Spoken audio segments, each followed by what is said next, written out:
they said the average lifespan of an Nigerian is 55 now. It's not supposed to be like that. Methuselah, the oldest man, lived close to 960 something, 69 years. And as time progressed, lifespan started reducing. People die early. Even children die.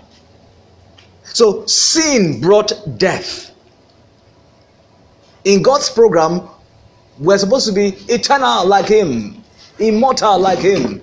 We're supposed to live forever. But God said, that day you eat the tree, you're going to die. And that's why death came. As a result of the sin of man, something happened. Sin brought a program.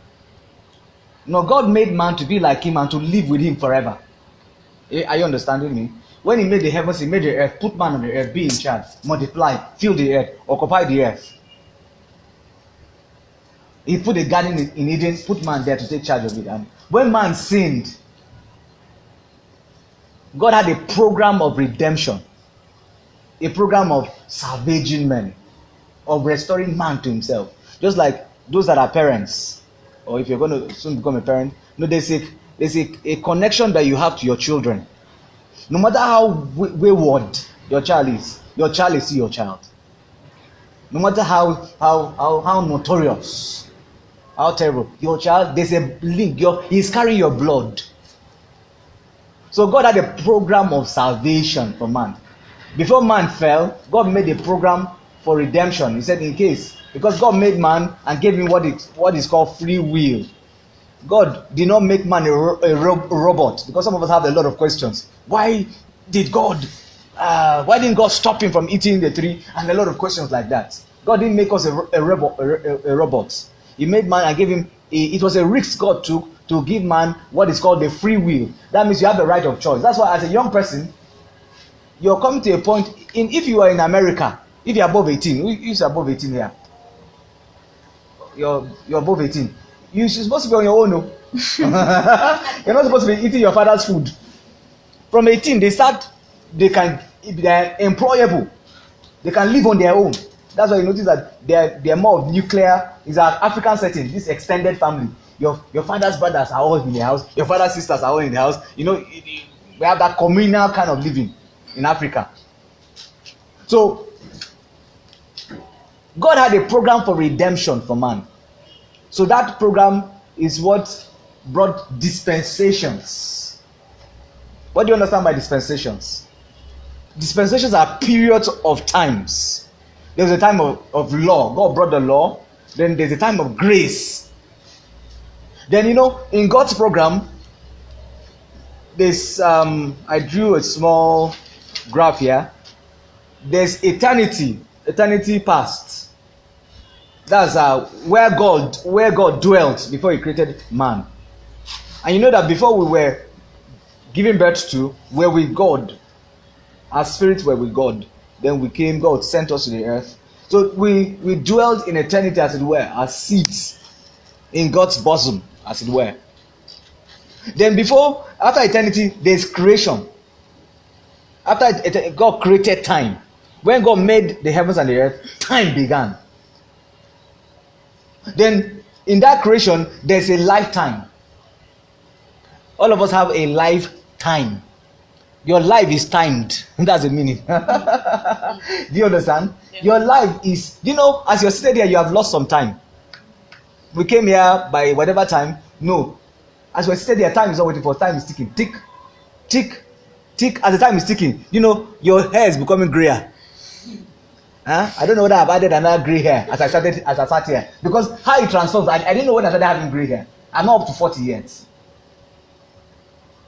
So, as you're sitting here, you have added to your years and you have lost some time. Let me frighten you the more. As you're sitting here, when a person dies, they say 1960 to 2000 and whatever, they put a dash. That dash is your lifetime. As you're sitting here, you are moving closer to your grave. Let me frighten you a bit. Do you know that? Yes, sir. And life is a motion. There's all that God created, they are not stationary. As you're seated here, the earth that we're seated is rotating. Do you understand? The earth is rotating on its axis. That's what makes a day. It's going like this. But you don't feel it. But when you spin yourself around, you understand that there's a rotation on the earth. As the earth is rotating, do you know what it's also doing? It's going around the sun. That's why it's called revolution. That's what brings a year. So there's a constant motion in life. Even as you're sitting here, there are a lot of activities going on in your body. What did you eat this morning? Huh? Potatoes, okay. Who ate on that pounded yam this morning? 2 people. Who ate pounded yam? They repented. Pounded yam in the morning, in the afternoon, and evening. Oh, yeah.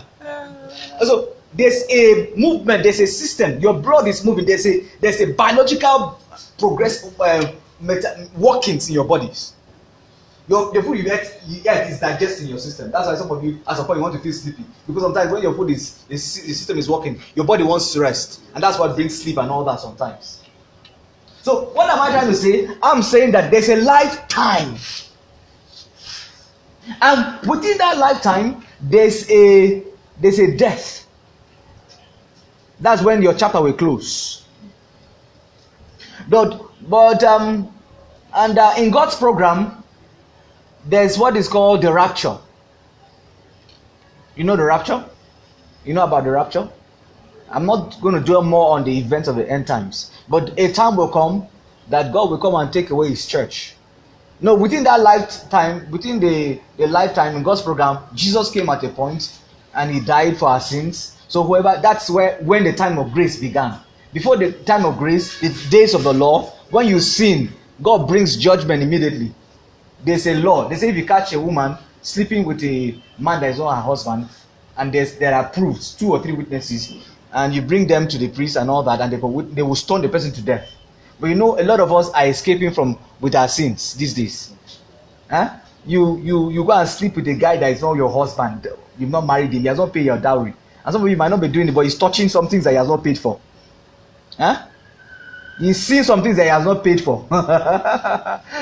And you are seemingly escaping. We call it grace. Grace has a limit. And you know, the seeds you sow, I'm going to come to Genesis chapter 8. I pray time permits me. The seeds you sow, you're going to reap. Sometimes you sin, you do some things that you think you have escaped. No, life is a circle. Let me not jump. I'll come to that. I'm dealing with when Jesus came, the time of grace began. So you can all of us were born in sin. So, but when you gave your life to Jesus Christ, it's expected that you don't deliberately sin. You don't consciously do things that are wrong. Once in a while, you can, maybe under pressure, you can lie. But you feel guilty. You say, God, I'm sorry. That's different from deliberately making lie your lifestyle. That makes you a child of the devil. Your character, your behavior tells us whose father, who is your father. If you're a child of the devil, you do his activities. So you don't deceive us by Christian name, by Christian coming to do some Christian activities. No, your character defines whether you're born again or not. We live in a time that people say everybody is born again. But if you're actually born again, all things will pass away and everything will become new. I'm going to show you some activities of the end times. One of it, the Bible said, children will be disobedient to parents. I'm going to come to that. So because if you tell us you're born again, we should see it in your life. So when Jesus came, we call it the time of grace. From that time, about 2,000 years past, he talked about he is going to come again. One of the days he was taken up to heaven and the angels came. They same Jesus that is ascended to heaven is going to come back in the same manner. He's going to come and take those that have given their hearts to him. That's what we call the rapture. And after rapture, there's going to be a judgment. And after judgment, there's another eternity in the future. I told you there's eternity in the present. I would have showed you what I wrote here. There's eternity in the past. There's eternity in the future. So after death, we come to the times. I want to describe dispensations and make you see which time are we in and what is happening now, and the cautions we should take and what will happen.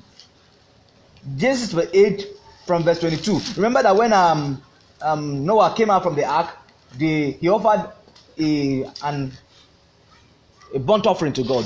Took some particular animals, and when he offered those offerings, the Bible says God smelt it, and God was pleased, and God said some things. Then in verse 20, let me from verse 21. And the Lord smelt a sweet savour, and the Lord said in his heart, I will not again curse the ground anymore for man's sake, for the imagination of man's heart is evil from his youth. Neither will I again smite any more everything living as I have done, while the earth remaineth. I didn't open it here, but while the earth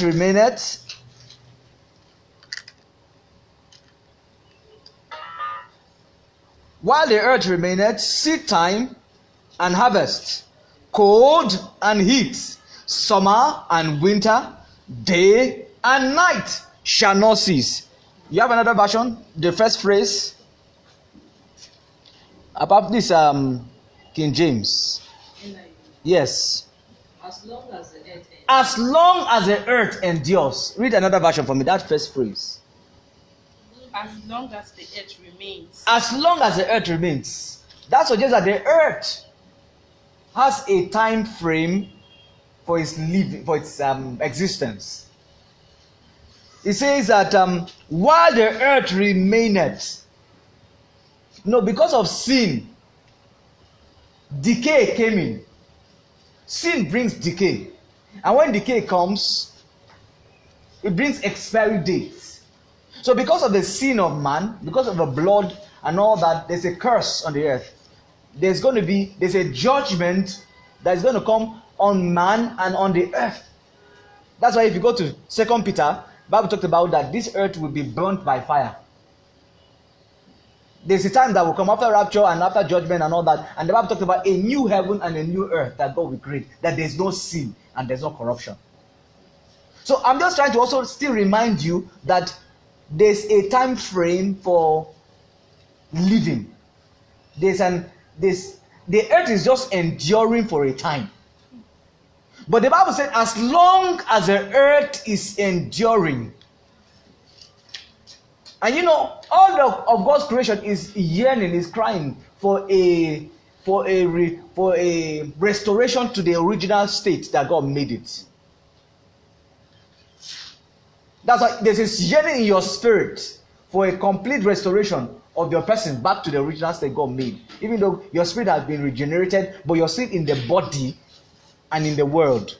So, but look at the seasons of life. That's why I'm going to with these scriptures. He said there will be a seed time and harvest time. As long as the earth we're still waking up, sleeping and waking up, there's going to be a time of sowing seeds. And so far there's a time of sowing seed, there must be